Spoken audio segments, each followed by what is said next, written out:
Hello,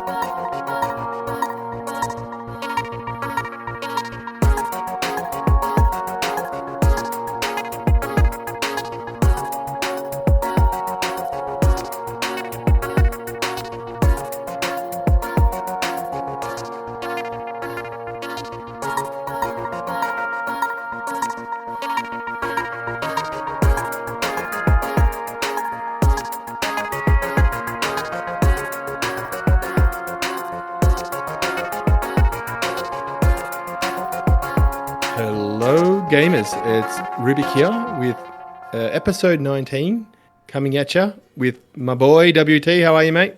I am doing great. Glad to be back for episode 19 and really looking forward to this interview with Dark Machine. Yeah, I'm super excited as well. I believe the director of design is the title, Keiichi Yano-san. I hope I didn't butcher your name, mate. How are you, mate? I'm good. Thanks for having me today. And nice to be able to talk with you guys. I look forward to answering all of the juicy questions. Yeah, we're going to give you a lot, so get ready. No.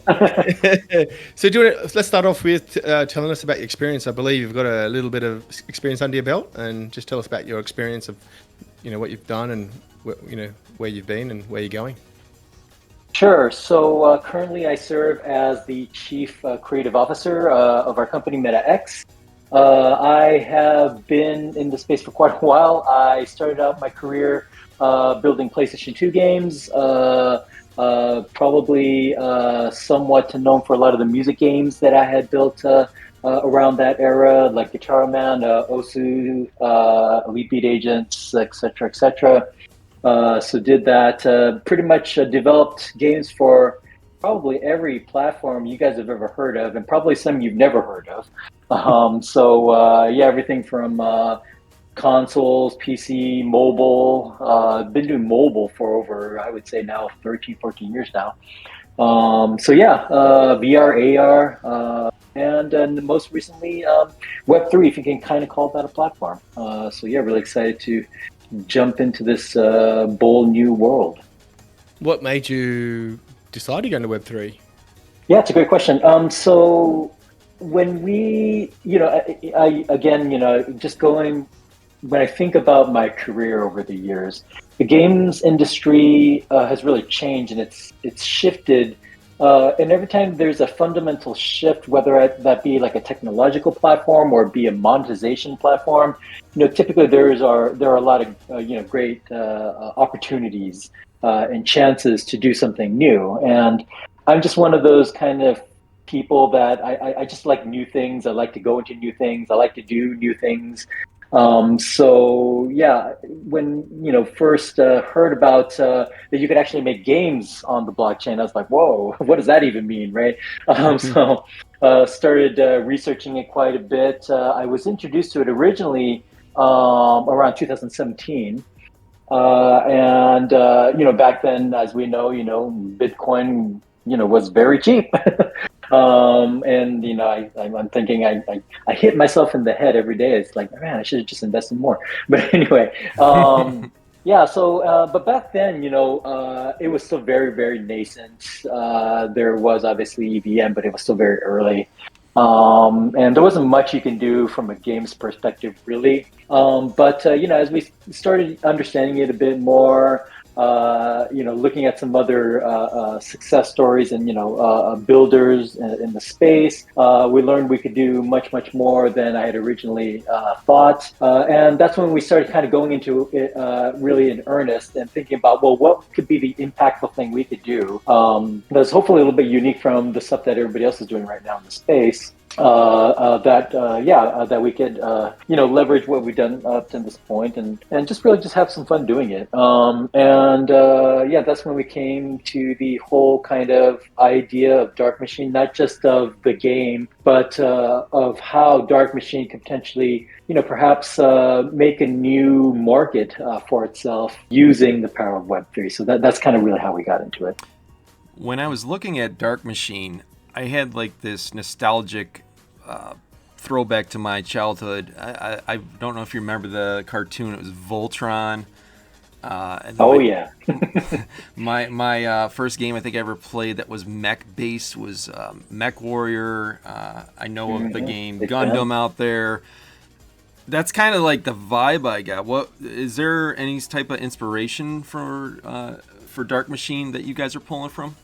Oh well, I think mechs form part of a triad of what I think the global audience would consider quote unquote Japanese content. So when I think most people think about, content from Japan, they think of three things. They think of either samurais, they think of ninjas, or they think of mechs. And those are kind of really the three, oh, that's the Japanese content kind of thing, right? And you see lots of samurais. We've seen lots of samurais in the past couple of years. We've seen lots of ninjas, lots of those as well. But mechs haven't been really represented well in the past couple of years. And I think the mech genre as a whole, especially in gaming, was really I would almost argue that it was a bit maybe frowned upon to do a mech game. And it's like, well, there's Mech Warrior, but why else would you do a mech game, kind of thing. But us, a lot of us as devs being, located in Tokyo and in Japan, and really just growing up with this stuff, and we just really felt that the genre was very underrepresented, and typically when something's underrepresented for a long time, but there's like an audience there, that's a good opportunity to actually like try to inject something new into it. So that's that's the conclusion we came up to. And so when we got first started thinking about how we would design Dark Machine and what it would need to be, the one thing I really told my team very early on is like, okay, if we're going to do a mech game and risk having people kind of putting us into the box of the mech genre, well, the last thing we should do is actually try and run away from it. So we shouldn't be doing stuff that's like outside of the mech. We really kind of thought about, well, what would make this like mech? Like what thing can we do that would make it more mech-like than just like, because we're not doing a powered suit. It's not like Anthem 2.0. It's not a kind of, superhuman kind of thing either. It's we're going to really embrace mechs. So, we looked at, lots of games past and present that had tried to embrace that. But that's one of the things that we thought was very interesting is that not a lot of games really embrace the fact that they're mechs in doing a mech game. Like Mech Warrior is one of the really few games where I would say, yeah, they embrace the fact that this is a mech. They do all the things that you would expect a mech to do. And I think that's why they really found their audience. And it's kind of partially what makes Titanfall cool too, is that, as a soldier, you get into the mech is a mech, right? It does all the things that you expect. It's like big, it's heavy, it's heavily artilleried, and it's not fast, but it'll, it's got lots of firepower and armor and all the things that you expect, right? So, the one thing we wanted to make sure that we didn't do is just really just run away from the genre, just really embrace it and just think about, well, what makes a good mech game? What will people expect, and how can we deliver on those promises? So yeah, maybe straying a little bit away from the original question, but in terms of inspirations, yeah, I mean, I would say like everything from mech anime, mech games, technology in general, Formula One. There's lots of things that inspired us, I think. I love Formula One. I wonder how you're going to incorporate that. That'd be pretty cool. So yes, I'm a big Formula One fan as well, Me too. and there's a lot of things just on the sporting side, the regulation side. They do a lot of things with esports. We're taking. I think you'll see over time that we've taken some inspiration from those things as well. So you have also, with the recent release of the in-game gameplay videos that you've come out with just in the last week, we see that there's destructible environments. How that you didn't mention that is that how big is that going to be? How much of an impact on the game is that going to have on the game loop, all that kind of stuff? Yeah, sure. So destruction for us is a pretty actually critical part of the core game design. we started off with a very simple premise. It's like, well, if you're in a giant robot, what do you want to do? The first thing you get into a giant robot, you want to destroy things. So this is kind of like, nature. It's like the air we breathe, right? So it's not going to be interesting just to be able to destroy things. How do we integrate that into a more cohesive game design? What we started experimenting with a lot and found some success with is that, well, what if as you grow larger, so that, yeah, it's one of the things that I can talk about later, but in Dark Machine, your mechs kind of grow in size, kind of like a Russian Matryoshka doll, where the small mech goes into the medium-sized mech, and it goes into the large-sized mech, and it goes to the even large-sized mech, and et cetera, et cetera. Throughout a map or outside of the game? No, Throughout... this is inside. This is inside the course of one match. Oh wow! So, Okay. yeah. You're gonna essentially. So there's a drop ship that's flying overhead of the arena that you're battling in. Yep. You can place beacons to call your dropship to drop larger mechs onto the playing field, and that's exactly what happens. And that's what the if you guys look at the trailer, the opening cutscene, that's happening. That's what's happening there. The dropship is doing this kind of four-like thing. Rainbow Bridge, boom, mech comes up, and there you are. So you can grow larger, but as you grow larger, as your mechs grow larger, the natural thing you're going to come to expect is that your destructive force becomes larger, whether that be in the shape of more firepower, or maybe you just have more horsepower in your arms. You're heavier, et cetera, et cetera. So what we wanted to do was try to have players embrace that and use that as a strategical component of how you kind of get an advantage over your opponents. This is a 7v7 team-based game, so people are going to be, you're going to be working harmoniously with your team in order to think about best strategies based on their loadouts and their strategies as well. But what happens with the destruction part of it? So we have actually two destruction engines in the game right now. The first one is around the destruction of mechs, and so mech destruction is something. Again, goes back to the thing I was talking about earlier about how do we embrace the fact that their mechs do something that non-mech games can't do. And one of the things we realized very early on is that, well, if I get shot in the head as a mech, it probably is not as damaging as a human would. It would be to a human getting shot in the head. So we have no concept of a headshot, actually.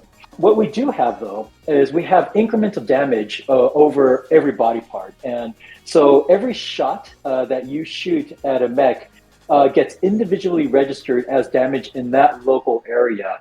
Wow. So you have essentially local damage that's visible. And so what you can do essentially is shoot off arms, shoot off legs, heads, whatever it is, and so you get incremental damage.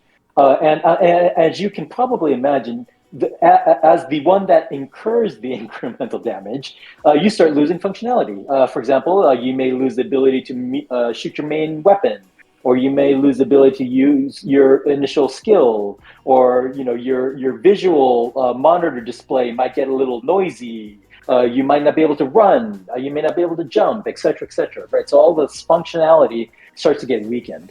And that's also, it's very, from a skill-based play perspective, some of the good players in our company, they'll kind of position themselves when they're getting shot at in a way that their main weapon may not get damaged, or stuff like that. So there's like little technical strategy that you can employ here and there about how you go about taking out an opponent, or how you may kind of protect yourself from opponent fire. So that's the first component of damage that we talk about in our game. There's a second component here that's more about damage to the map itself, and I think we showed a lot of that in the trailer as well. But that's where the kind of there's a large strategic component about how you damage and destroy the map to gain an advantage over your opponent. Just to give you a quick example, one of the modes in the game that we're talking about today is a mode that we call superiority mode. It's your typical kind of domination mode in other games. And if you've ever played like Star Wars Battlefront or anything like that, it's that mode, right? Where there are points that you essentially steal from the other team. And as you kind of get those points, they turn into team points. And as long as you hold them, you continue to gain points. Now, there may be anywhere between 3 and 4 points on any given map that we design for the players. And so you would imagine that there's some natural distance between those points. Not only distance in a straight line, but there's going to be walls in between them. There's going to be buildings in between them, et cetera, et cetera. So you can imagine that if you destruct walls that are in between points, destruct the floor that may be around it, et cetera, you're essentially creating secondary pathways to get from one point A to a point B, whether that be in a straight line or through some underground method. You want to sneak attack, whatever it is, right? Destruction of the map essentially gives you the tools to create your own strategy as to how you might go about getting from point A to point B in a manner that kind of suits your play style. So yeah, from that perspective, it's very important to be strategic about what maps what parts of the map you destroy versus what parts that you keep. And the ones you keep may not necessarily be the ones that your opponent keeps. So there's a kind of constant back and forth of building and destroying maps and buildings and stuff like that within the game that really has large strategic implications. You can rebuild? So, yeah. Sorry? It's not exactly rebuilding. It's kind of like there's a shot type where it actually kind of puts up like temporary walls. Right. So you can kind of do this temporary wall thing just to cover up, visibility, things like that. Because that's another thing, it's one thing to be able to see this kind of, silhouette of a guy like, 10 walls across. But it's another thing to actually physically see them as well, because that means you can shoot at them. So yeah, just all of those things together, make for a very interesting, very strategic, team-based gameplay experience. So yeah, that's what we've done. That gets me really excited. I got one point and then a question for you here. I'm so excited too. I absolutely love that you can target something right away. I'm thinking of like an MMA fighter, like giving quick jabs to the midsection or to maybe the kidney area, or kicking a shin over and over again, trying to hit that same point so that it really hurts and fatigues over time. And that's like the same kind of concept from what you were saying with the mechs. I absolutely love it. That gets me really excited. And you're talking about the damage around the terrain with the maps. It's just absolutely bananas of all the possibilities. Very, very cool. One question, if you're damaging a wall like I've seen in the trailer and it's falling, will that shrapnel falling or debris falling, does that cause any damage to anybody underneath it? I was kind of curious about that. That's a great question. And it's actually something we tried early on, but you quickly realize that's not really fun. So what we've elected to do is that if any of that debris, like larger pieces of debris fall on you, basically it just kind of crumbles up and you get no damage. So gotcha. Yeah.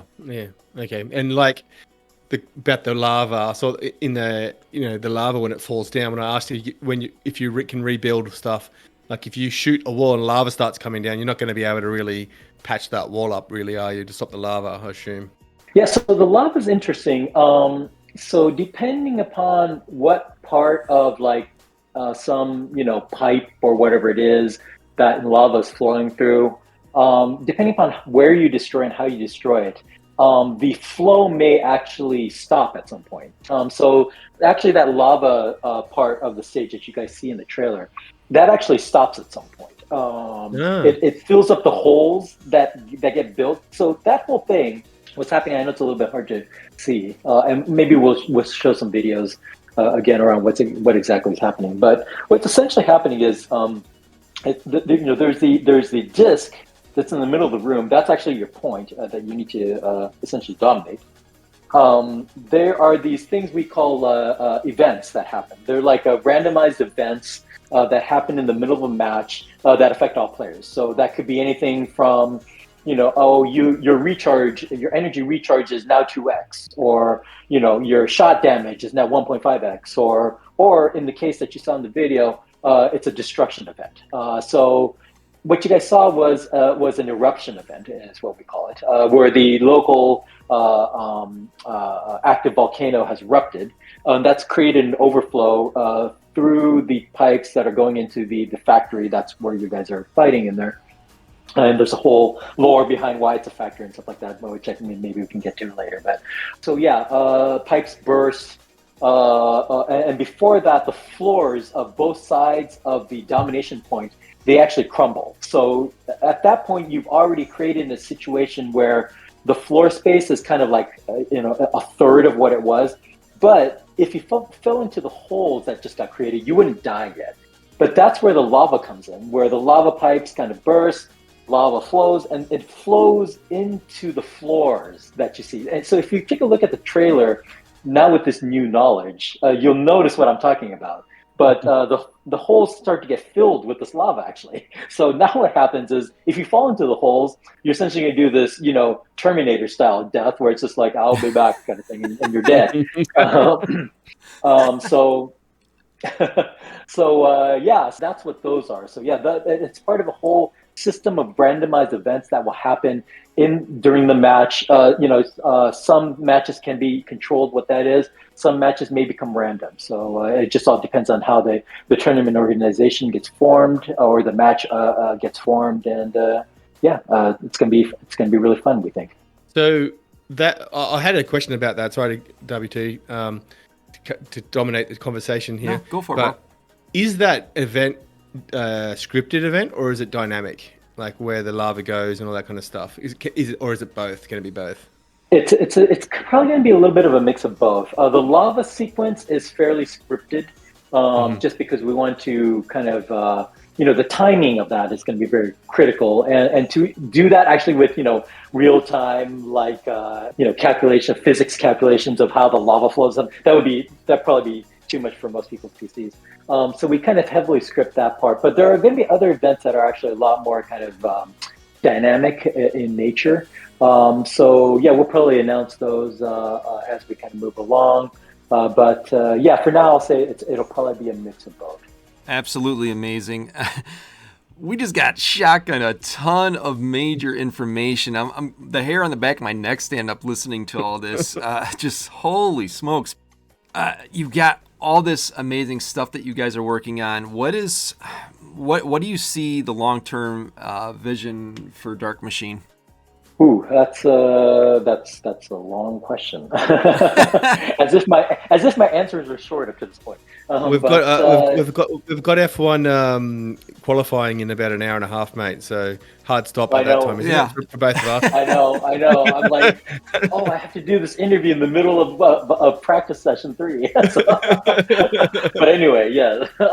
So the long-term vision is that. One of the things that we're really trying to do as a company is we're trying to, I guess, I hesitate to use the word a little bit, but we want to decentralize esports. And so all of the games that we are producing at MedX and publishing at MedX is really with that one goal in mind. So with Dark Machine, we've really designed it to be a very competitive game.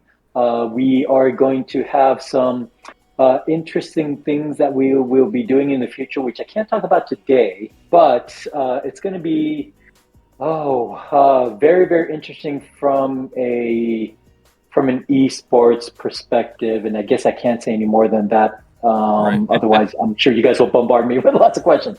But we won't tell anybody. So that's really... of course. This podcast is gonna get really popular, and they're gonna listen back to this like a year from now. It's like, oh, dude. So I'll just say for now that we're really trying to democratize esports in that way through decentralization, and we're looking to kind of be. I'll just say this: we're trying to look to be the YouTube of esports. Nice. And if we can do that, give the power to the players a little bit more. I think it can be very interesting times for the future of competitive play just as a whole, and the part that Web3 as a whole plays in that. And that's really the vision that we believe in, is that we think Web3 and competitive gaming is essentially a match made in heaven. Everybody asks about, well, what is the utility? Why are you going into Web3? Why you could have just done this game in Web2, et cetera, et cetera. Well, our long-term vision is such that we really couldn't do it with Web2 technologies. The only way to make this happen, even remotely possible, was through Web3 technologies. So we are sticking to that. We will have some large announcements in the future surrounding those things. And we hope to bring a lot of value to competitive play in the future. So yes, please stay tuned. I'm really glad you brought up the esports, because that was my follow-up question. I didn't know if you're going to talk about it or not. I seen it somewhere. I think it was on the mechs website. You guys called it an esports team-based shooter. And I've been in several projects where they're claiming, we're going to be involved with esports. And I'm looking at their project, and it's not a knock on them. I'm just thinking to myself, how are you going to get people engaged in this?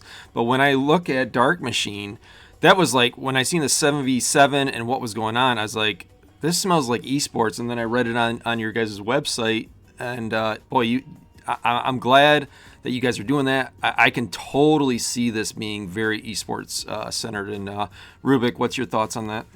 Yeah, I'm a big believer in, like, the game, the community drives esports, not the developer. So you've got to build the game and the community that can enable esports, and the community, and build the community that will build the esport. Like every esport in history has come from the community, not from the game itself. Look at Overwatch, it died. Like the Heroes of the Storm, it died. Like it's the ones that are stand the test of time are driven by community. So, but also another thing is that, like, the esports is rife full of not corruption but theft in a way, where organizers say you'll get prize money and then they don't pay it out. Where I think the Web3 can really solve that problem with, if you don't have the prize money up front in the contract ready to go for the players, then we're not coming. You can see it in the contract, you can see it on the decentralized space that the prize money's there. So that's my takes, but I think you're doing something different to what I'm mentioning here. But in your side project, is that Project M? Is that right, or is that something different? No, it's actually something different. So we're actually building a platform kind of parallel to Dark Machine. And the things you were talking about, Rubik, right now about enforcement of rewards and things like that. Yeah, that's another issue actually, that Web3 solves very easily through it's just sheer natural transparency of things, right? So I think there's a lot of positives to gain. The community can sometimes be very down on Web3, but I think that when you think about it, when you look at it from the lens of competitive gaming, like, Web3 is a godsend, because, smart contracts naturally take care of all of these issues. There's no latency, there's no lag, there's no effects risk. There's a lot of great things that can happen in the framework and the fabric of just having tokens, right? That would be so much more beneficial for the community and tournament organizers as well. So yeah, we strongly believe in this model, and we do think the future of competitive gaming will be purely Web3, because it's just the best place for it to go, actually. So that's where we see this.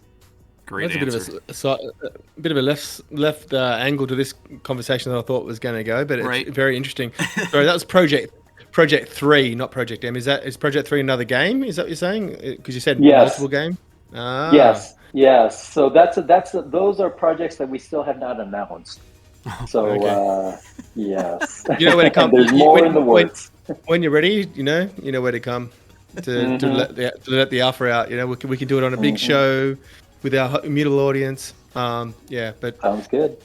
In terms of back to Dark Machine, so obviously you're building the platform. You've got so much experience building games. You understand Japan of all countries, and Korea, are the two leading esports countries in the world. They just make the best games for esports, hands down. So you've got that backing. You've got the Web3 angle to it as well. Like, what do you think is going to be the catalyst for Dark Machine? Is it a new game idea? What's going to make it an esport, you think? That's a good question. I mean, I think, you really touched upon it, is that, the competitive gaming kind of lives and dies by the community. So I think the first natural thing that we need to do is that we need to, at a very minimum, create a game that people want to play, first of all, obviously, and more importantly, that they want to compete against. And we think about, like, well, what kind of games would you like to compete against others in? That's where a lot of the design happens. There needs to be a lot of dynamic range of skill. One of the things that I think a lot of competitive games miss nowadays is that they're really tailored towards the very skillful players, and they kind of leave a lot of the more not so skilled players really in the dust, right? So I think one of the things that having mechs is really beneficial is that the time to kill is actually a little bit longer. So we've kind of designed the game around the fact that your time to kill, average time to kill, is going to be longer. And this provides some interesting strategies because it's not just about the headshot, right? It's about all the things that I just mentioned. So it actually opens it up to much more, a calmer, for the more casual user. It's a lot more of it can be a more calmer experience. But for the experienced gamers, go ahead. Or people like me that can't hit a barn door with a shotgun. Yeah. And there are a lot of people like that. I mean, Yep. it's not just yeah. So but you still need to have the skillful gameplay that your pro gamers expect and want, because otherwise, there's no entertainment in a scenario where everybody can do the same thing. It's got to be a place where highly skillful players can do their highly skilled things.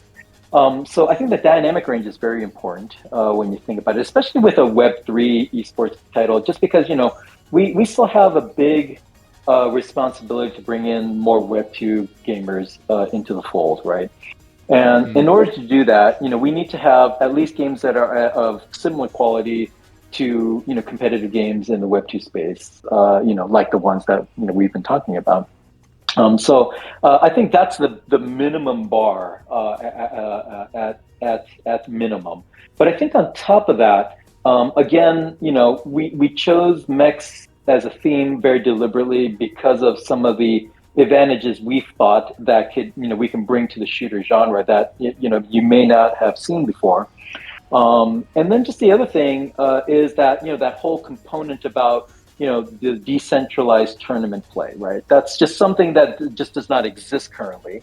And if we can build that, on top of all of the building blocks that I just mentioned, I think it creates a very kind of open, inviting, competitive gameplay environment. But at the same time, again, for those really uber great players that hopefully will rise to the top in our game as well, that they'll find some satisfaction in the fact that their skills are very high and they can exploit that against similarly high skilled players.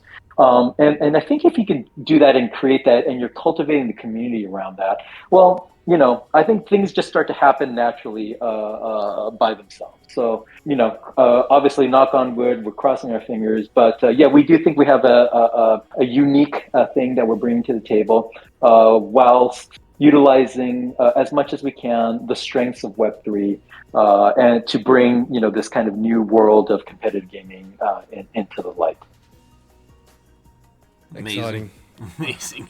I cracked open a video while you're talking there because I just got getting so excited. I just had to see the video of it playing again, and now I'm even double excited. Honestly, this game is going to, as the Illuvian boys like to say, melt faces. mean, it's Literally. literally, it's like it's you've got the right people in building it. It's the like it's the right vision from what we're hearing so far. It's really exciting. So we'll be rooting for you, doing our best to make sure everyone, gets involved and knows about it in the mutable community. So how is the game progressing in development wise? Is there any time frames on it, like what we're looking at for a release kind of thing yet, or is it just still too early for that? Sure. So currently we're looking at a late 2025 release in full, but we are looking to go into early access next year. Hopefully it'll be early next year. So please stand by for more information on that. That early access will, initially be a whitelisted entry into it. So, for any of our kind of our earliest NFT purchasers, our earliest token purchasers, they'll probably be the first in line to be able to play it. But as with most early access and beta programs, we'll slowly open it up to more and more people until we get to an open beta state and then full release. So yeah, hopefully if we can get everything on schedule and on time, yeah, we are looking at a late 2025 release for that. And so right now, I would say, and we mentioned this during the YGG event last week as well. But I'd say somewhere in between like 5 and 7% completion. So we've got a lot of work to do. Takes a lot of stuff to make a large game. So yeah. Well, that's good news in a way. Like, because you're not releasing next year, you've got a chance of winning the best game for the Game 3 awards. Seems that you have to not release the game and be in beta to win Game of the Year in that award system. So, Yeah, I think I saw that same post. Like all the games right now are like not released. I was thinking that. I actually made a comment. I made a comment saying it should be called the Beta Games Award, which was a pun. Bada bing. Sorry, go on, WT. Carry on. No problem. No, it was good. It was worth sabotaging us. It was worth it. It was worth it. Immutable X has really shifted their focus to the Asian market, specifically Japan, Hong Kong, Vietnam, Korea. Why is it that you guys chose to go with Immutable X? Sure. So I think when we started looking at what chains we could be on, and I had been starting to talk with a lot of the major chains and stuff like that. When we started considering what chain we could be at, we really kind of thought about two aspects of it. The first part of it was obviously technical. Could it support the vision that we wanted for our game? What kind of technologies did the chain have to kind of support our vision? What was their kind of roadmap strategy looking like? So those were the kind of things we were looking at firstly. The second thing was we were thinking about community. So I do believe that chains do have a very large effect and responsibility to bring in like the community at some level and to share that community amongst all the projects that they have on their chain. So we really wanted to work with a chain that we thought could provide that support there, because obviously as a nascent company and game title, we needed all the support we can get. So one of the great things about Immutable is that they have a great team of folks there to support the developers, right? Mm-hmm. They have a team of biz dev, they have a team of supports. I have a specific support guy that's on that I talk with on a weekly basis. Amongst all the other guys that I talk to on a regular basis there. So they're very helpful. They're there to help cultivate the community. The largest post, the largest engagement, we got after we opened up the socials was the post from Immutable, actually. They posted our trailer, and it was like, it was probably one of the largest engagements that we saw. So yeah, I think from those perspectives, great company.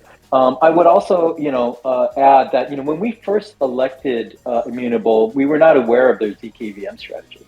But I think loosely, I had been hearing some rumors and some things about that. And I go, okay, there's something you guys aren't telling me, right? It's like, but we can't tell you, but kind of thing. So, so I knew something was happening there. But yeah, cat's out of the bag. They're using the Polygon ZK VM, and that just really kind of further accelerated, our stance on, the fact that we believe that this is probably one of the best platforms to be on as a game.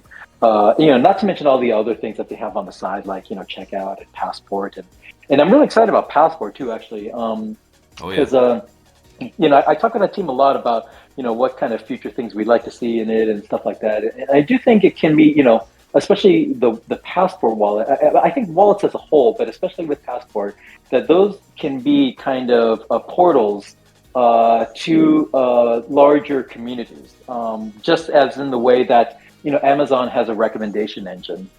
Your passport wallet might be the portal to other games that you might see on Immutable, things like that. So, I think there's a lot of possibilities there in terms of growth of the communities there, and I'm really excited about those things as well. So I think just in total, yeah, they're doing a really great job, and there are other chains that are doing great jobs too. So nothing taken from any of those other guys, but yeah, we do think that the Immutable community is going to be really one of the great communities. So yeah, and Passport is going to be more than just a wallet. I've done some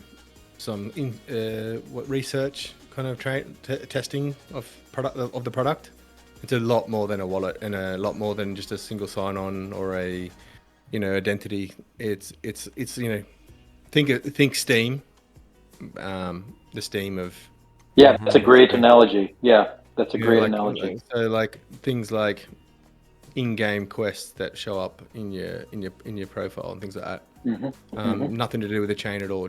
And then friends and things like that. So, and also the GameStop relationship. I swear there's something coming big with GameStop with it, like with Passport and Player. I believe there's going to be some. I believe this is my speculation. I'm not in the know, but there's some kind of speculation that. Sorry. I've got a hunch that there's something joint coming out with that somewhere. Ooh, rumors and speculation. And GameStop's got a huge community of followers, so huge. I want to touch on one thing, something that you said that really resonated with me.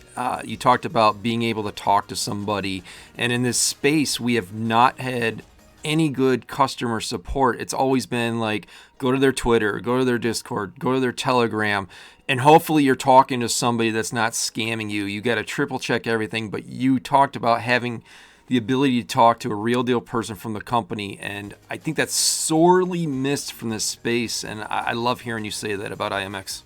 Yeah, I think it's actually one of their strengths. I mean, they just have a really Robbie has set up his company to be in support of developers, and when he says that, I firsthand truly believe that, because that's exactly what we're getting. So obviously there's no perfect company and all of that, but I do think developer support, and even when you look historically, back at Web 2 platforms like PlayStation or Xbox or whatever it is, when you're a developer that's really kind of invested heavy in those platforms, at some level you kind of expect that support, because otherwise how are you going to win, right? Because they have all the information and you're just a developer. If they're not divulging that information upon you, well, then how are you going to succeed on that platform, right? So if they truly care about having good games on it, then they need to defend and support their developers. And the only way to do that is through that kind of communication, and that they do have those people there. They are set up and they have all the tools that they need to support us. That's a great thing. So I can't speak more highly about that aspect of Immutable. Yeah, you hear sometimes the opposite to that though, and that's because they've got so many people wanting to build on them, and there are a limited number of employees, and so the fact that you're getting that kind of service, to me, shows that how highly they think of you, that you haven't even, there's no complaints there at all. Because there are sometimes complaints, especially from the more indie style games with 2 or 3 devs, they won't get the instantaneous responses and things as quickly. The guys just can't do it. They just don't have the number of employees to do it. So sorry to put a bit of negativity into that conversation, but we want to be real here as well. Like there are complaints sometimes from people about this aspect. and just want to Sure. keep it No, growing. I totally get that, and I can totally empathize with that. Because I've been in those situations before too, and when I was complaining, why how come EA and Activision get all the support, and Just because well, it's like, billions and billions. yeah, Billions and billions so and billions of dollars worth of reasons. But yeah. yes, So I've definitely been on both sides, so yeah, I understand. I'll ask you the next question while we're on this kind of negativity sort of thing.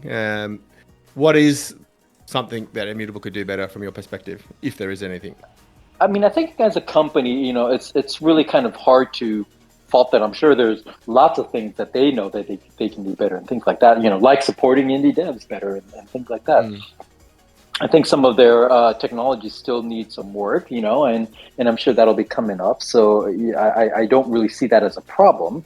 It's more just the state of things right now, and that's totally fine. I am looking forward again, to Immutable as a platform, continuing to have and create technologies that are going to cultivate the community. Because as I mentioned earlier, it's one of the big reasons why it was a big selection criteria as to what chains we wanted to, consider. I don't have a lot negative to talk about them because again, for me, for us, it's been very, very positive. They've just helped us in almost pretty much every aspect of stuff. Besides that, I would say, yeah, just let's just keep trucking. Yeah. Yeah. Actually, before you ask your question, Deputy, I wanted to make an announcement actually based on something you said there about building out the community. Keep on doing that. So Immutable's announcing intake 2 of their Heroes program. So any creators out there that want to get on board with Immutable and start learning about it and sharing it with their communities, it's now open again. Also, Gamers Galaxy's Discord is just being worked on today by myself. It's almost ready. It's going to be open up to the public, and it's going to be an Immutable focused content environment where gamers come, and it's going to have token discussions as well, and talking about releases, alpha, sharing content pieces from all kinds of creators, and also just bringing in the alpha, because we do get a lot of the alpha early here at Gamers Galaxy. So we create the environment where people can come and get it early, compete for prizes. We get offers for prizes, so we're going to have them on the Discord, and start to build out a Immutable focused gaming community. So thought that was a good time to put that in there. Thanks for that, leading that in there, Keiichi. Anytime I can be supportive. Super, Thanks, super mate. exciting stuff. Man, the amount of information we gathered today. All right. Rubik, you got anything to ask else, or is it time to get to the fun stuff? I just wanted to, is there anything about the game itself? Let's go back there one last chance. I did want to ask one more question as well. Okay. But before we do, is there anything else about the game that you haven't said that you really wanted to get across to get us even more excited than what we are? Yeah, I think there's maybe one other thing that we'd like to mention, other than what's kind of already out there, the trailers and stuff like that.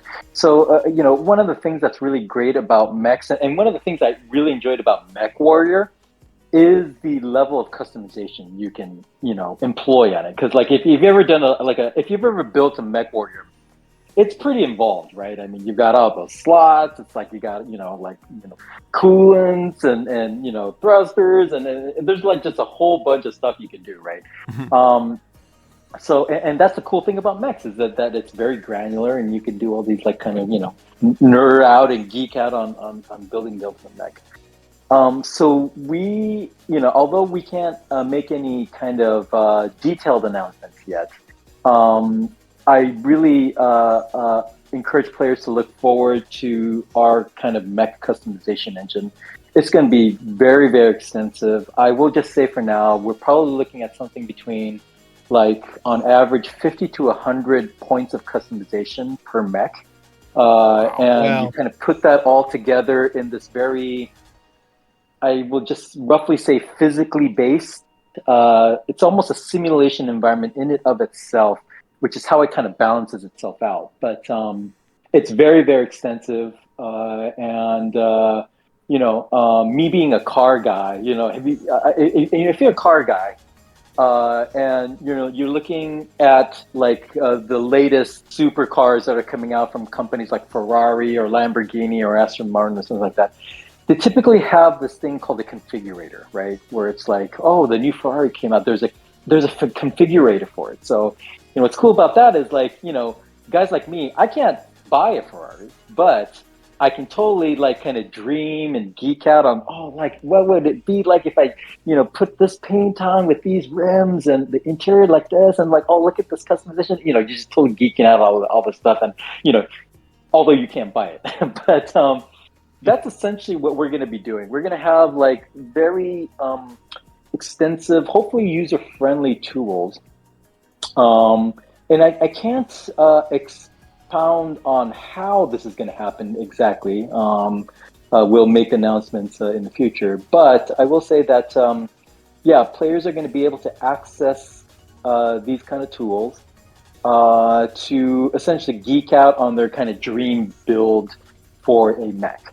As you kind of progress through your journey in Dark Machine about understanding, what playstyle works well for you as an individual player, you'll probably start to consider, these kind of finer details of, well, what if I, allocate a little bit more here, take a bit off of here, and what would happen kind of thing, right? So these are the things that I think, again, being in the mech genre just allows us to have this kind of granular customization that would not make sense, any other place. But for us, and especially, again, I go back to kind of Web3, and although in the Web2 space, the word NFT is a little bit frowned upon. I get it, but for us, I think actually that technology container, it's a great container to really kind of house the things that we want to do for the customization aspect of these mechs. And so,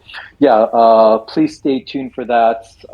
Really, it's an exciting part of what we're building. It's actually a very large part of what we're building as well, too. So, I'm really looking forward to making some of those future announcements. So, ownership of full ownership of that customization as well. Okay, so yes, but ... So yeah, future announcements to come. I seen that coming. I was like, oh boy, here we go.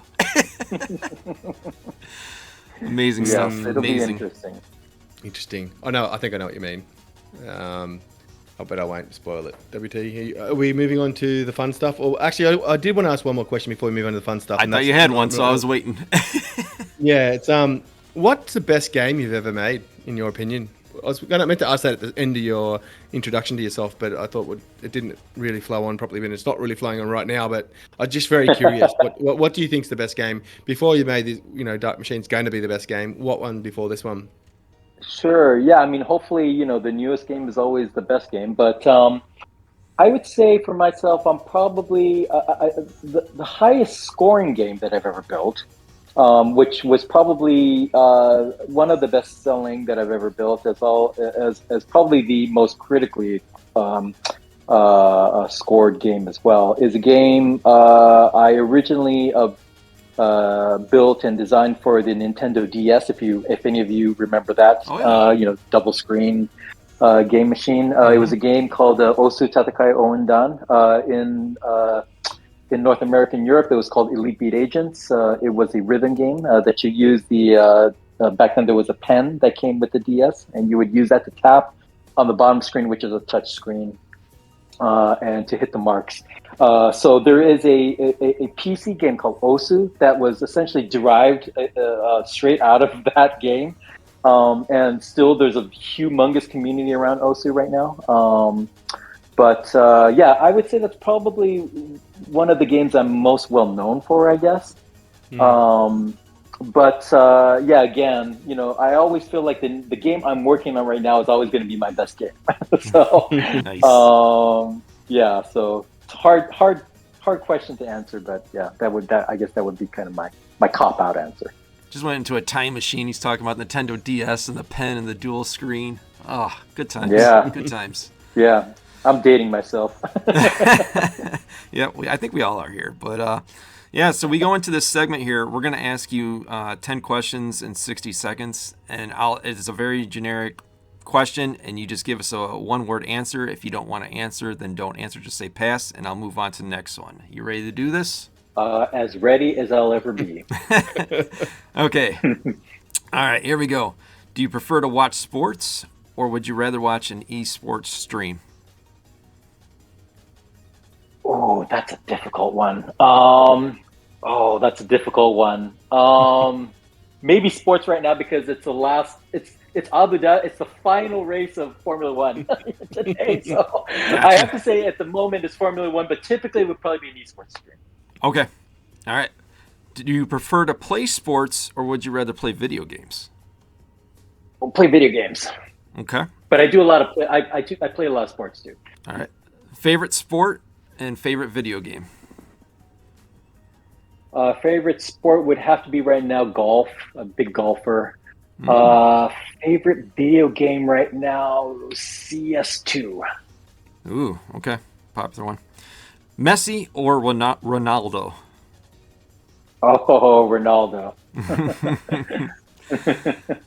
All right. Xbox, PlayStation, or PC? Which one's your favorite? Oh, right now PC. Awesome. Are you more into books or movies? Movies. Nice. Yeah, movies. Nice. What's your current favorite book, or it could be all-time favorite book, and current or all-time favorite movie? So I'm reading Walter Isaacson's Elon Musk book right now, and I'm finding it very interesting. About halfway through that right now, so I look forward to finishing that one. In terms of movie, you asked all-time favorite? Or it could be current, either one. Current all time. I'll say one of my favorite movies of this year had to be Top Gun Maverick. I am a child of that era, and I was very worried when they initially announced that there would be a sequel. But through the darkness of COVID, Top Gun Maverick came out, and I just genuinely enjoyed myself. So I actually saw it 3 times in the theater, which I typically don't do. Yeah, but had to be one of my favorites of this year. All right. Ferrari or Lamborghini? Oh, you pain me.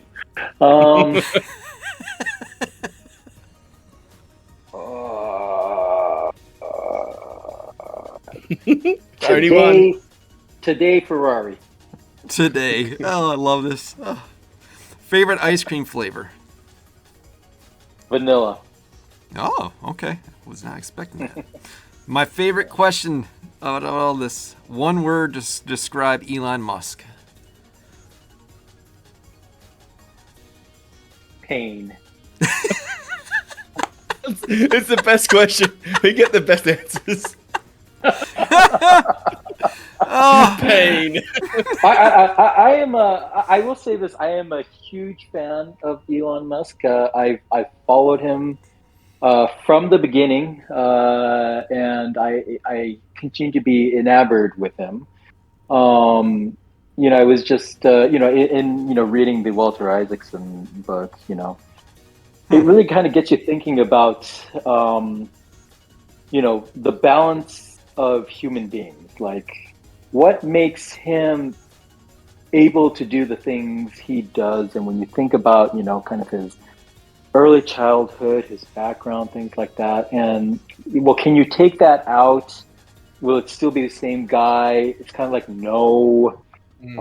His pain is part of his journey, and it's what kind of makes him great at some level. And I would imagine he probably doesn't like to hear that, but at the same time, I'm sure he understands it.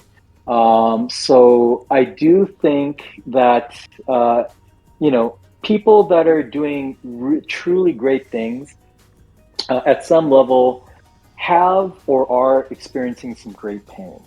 And yeah, it's a difficult thing to, balance out in one's life, but it does make it interesting, and it allows for interesting characters and entrepreneurs in our world. So, if anything, I'm just very thankful for his existence. Guys like Steve Jobs, et cetera, Walt Disney. I'm a big fan of all epic making people that really changed our lives for the better. And yeah,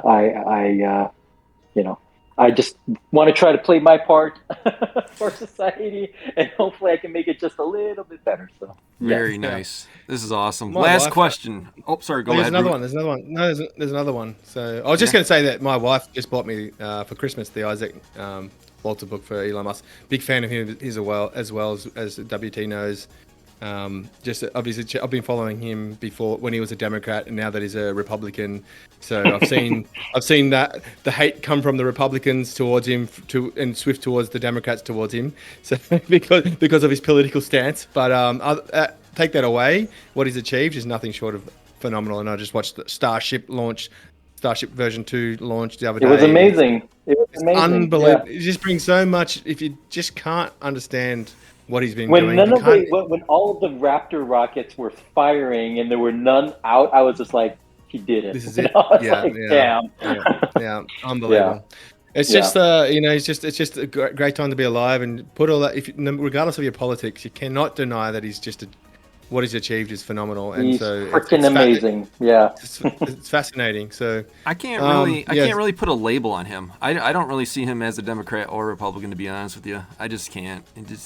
He's just a moderate, just like most of us. Actually. Exactly. yeah. He's a human being. I mean, come on. All right, last question. Last question in our last of 10 and 60 seconds here. That's this is hilarious. This is so awesome. Sorry about that. No, don't apologize. Heck no. This was great. I can't wait to edit this. It's gonna be awesome. Video game that popped your cherry. Ooh, what? Breakout. and I have a little bit of a story behind this, actually. Great, tell us it. So, before any of you guys could probably even remember, this was before the Atari 2600, actually. Atari used to make game consoles that were cartridgeless. And essentially what those were they had ROMs in them, and you could select from like 8-10 games. I forget what number it was, but the controls are on the console already, and you can choose from the games like Pinball, Breakout, stuff like this. There was a Breakout on this Atari, 10 game specific console that my parents got. I don't know why they did this, but they did. And I used to play that thing like crazy, and it was actually my first foray into games. I had never, known what a video game was before that, and ever since then, here I am. Yeah. So I would have to say that would be the thing. Amazing. This has been a really awesome episode. Really enjoyed the chat. Is there anything you want to leave us with before we let you go and watch the Formula One? Yeah, gotta hurry back. Again, thanks for having me. It was great talking with you guys. We just really started our socials literally this week on Dark Machine. So we're building up our community as we go. So right now we're kind of focused on X/Twitter right now. So if you guys can follow us there at Dark Machine Game, would super appreciate it. And just please look out for more information. What we talked about today was really just kind of the beginning, the entry point to what hopefully will be some exciting things around Dark Machine coming out. So please stay tuned. And thanks for hearing me out.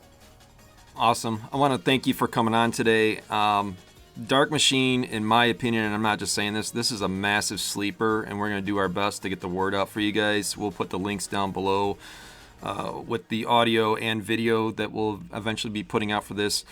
You, my friend, are in an elite class of interviewers or speakers, whatever you want to call it. I've done quite a few of these now, and there's only 3 others that I've done that I kind of like. We put $1 in, and you give us back $100. We have an organized outline of what we try to do, but I can tell, and I'm sure Rubik could too, that we just let you go. And you make it so easy with all the information, how prepared you are, how well you speak, and how personable you are. And I'm not just saying that. This is been a great experience for me, and thanks for coming on with us today. Yeah. Oh, thank you for your kind words. Appreciate it.